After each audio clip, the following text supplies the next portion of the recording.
we are completely decimating them. As I said earlier, we've taken out nearly 30 of their ships. Their Navy has been deemed combat ineffective. 90% reduction in ballistic missile retaliatory strikes against the United States and our Gulf Arab and partners in the region. Iran no longer poses a threat to the United States of America, and the goals of Operation Epic Fury has been fully realized. Then Iran will essentially be in a place of unconditional surrender. Whether they say it themselves or not, frankly, they don't have a lot of people to say that for them, because the United States and the state of Israel have completely wiped out more than 50 leaders of the former terrorist regime, including the Supreme Leader himself.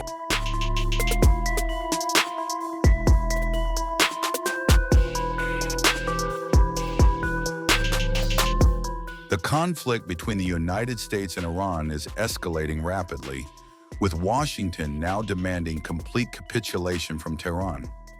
U.S. President Donald Trump has declared there will be no deal with Iran unless it agrees to unconditional surrender.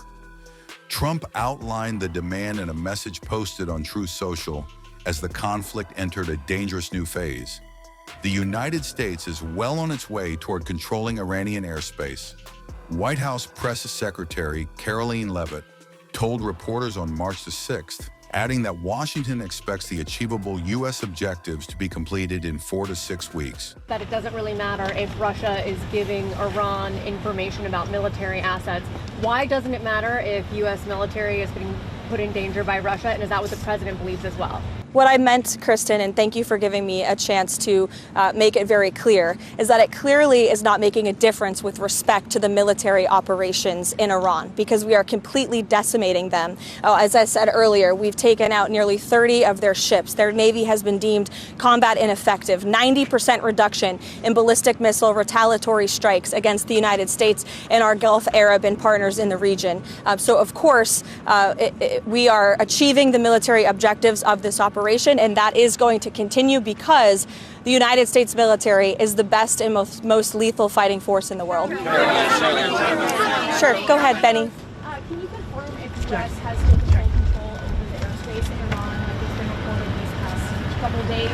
Trump said within hours, within days. Can you confirm anything along those lines? Yes, we are well on our way to doing so. Karoline, has the president's faith in Russia to cut a peace deal with Ukraine been shaken by the knowledge that Russia is apparently supplying intelligence to Iran in this conflict? I think the president would say that peace is still an achievable objective with respect to the Russia-Ukraine war. You saw Special Envoy Witkoff put out a tweet yesterday announcing a new prisoner exchange between both Russia and Ukraine. So it's something this administration still wants to see, and something I know the president will continue to work on. Has he expressed any frustration to Putin about this intelligence? I'll let the president speak on that directly. Mary. What does the president mean when he calls for unconditional surrender? Is he saying that the regime has to fully relinquish control? What the president means is that when he, as commander-in-chief of the U.S. Armed Forces, determines that Iran no longer poses a threat to the United States of America and the goals of Operation Epic Fury has been fully realized, then Iran will essentially be in a place of unconditional surrender. Whether they say it themselves or not, frankly, they don't have a lot of people to say that for them, because the United States and the state of Israel have completely wiped out more than 50 leaders of the former terrorist regime, including the Supreme Leader himself. Caroline, Cuba, please. The president has a July 4th deadline for the one-big bill. Does he see a deadline for the Save America Act? I know that's a priority at this passed. As soon as possible, I know the president would say. This is a huge priority for the president. It remains one. I know he has added on some priorities to the Save America Act in recent days, namely no transgender transition surgeries for minors. We are not going to tolerate the mutilation of young children in this country, and no men in women's sports. And the president putting all of these priorities together, it speaks to just how common sense they are. These are all common sense priorities of this president that are backed by the vast majority of Americans, and he wants Republicans to act on them as quickly as possible. Paxton laid out some conditions yesterday, saying that he would drop out of the race if Senate leadership on the Republican side agreed to getting rid of the filibuster, for example. What are the president's thoughts on that?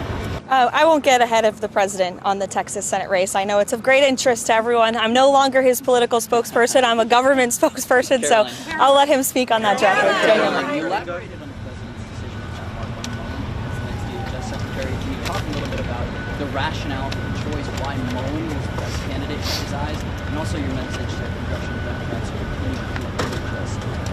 Yeah, well, Senator Mark Wade Mullen has been a strong friend of the president and a big supporter of the president's immigration policies. Not only that, he's exceptionally talented, qualified, and I know well respected by his peers on Capitol Hill from both sides of the aisle. So we look forward to his expeditious confirmation, and I know the White House will be working with our counterparts in the Senate to make that happen as quickly as possible. Caroline. Sure. Thank you, Caroline. The president just said he wants to be involved in Iran's future. He has also called the son of Supreme Leader Khamenei a lightweight. He has also said that United States strikes have taken out the potential candidates. So does the United States now have any candidates or looking at candidates who may replace, who may lead Iran for the future? I know there's a number of people that our intelligence agencies and the United States government are looking at, but I won't get any further on that. Caroline. Sure. Is the president satisfied with the pace of the investigation into whether the U.S. military did hit that Iranian school? Is the White House concerned that this was the United States? Again, as I said at the briefing 2 days ago, I don't have any updates with respect to the investigation. I would expect those to come from the Pentagon. Sure, Haley. Caroline, the U.S. was operating in the region of the school. Again, I don't have any updates for you on the investigation. Those will come from the Pentagon directly. Haley. Does the president believe Russia should face repercussion for providing intelligence to the Iranians to target the U.S. military? Again, I'll let the president speak on that directly. Do you have any comment, Sure. Caroline? Do you have any comment on the MAGA influencer divide on the Iran war? It seems like everyone has this, everybody's going at each other. Any message to both sides of the aisle? I would just remind people X is not real life. This president lives in the real world. And with respect to MAGA, President Trump is the leader of MAGA. He's the creator of the MAGA movement. And there is nothing more America first than taking out terrorists who have maimed and killed our own servicemen and women, who chant death to America and who pose a threat to the homeland. And so President Trump is a leader of the peace through strength foreign policy doctrine. He attempted peace through diplomacy exhaustively and extensively with the rogue Iranian regime. And so they have been struck with the strength and the sheer might and will of the United States Armed Forces. And President Trump has proven he's a man of his word. If you go back and look, not just over the past year as president, but in his first term and in many years in his private life as well, when he has said that the Iranian regime can never obtain a nuclear bomb, well, now he's finally acting on it. And he has the courage to do what so many presidents in the past did not. We'll see you guys later.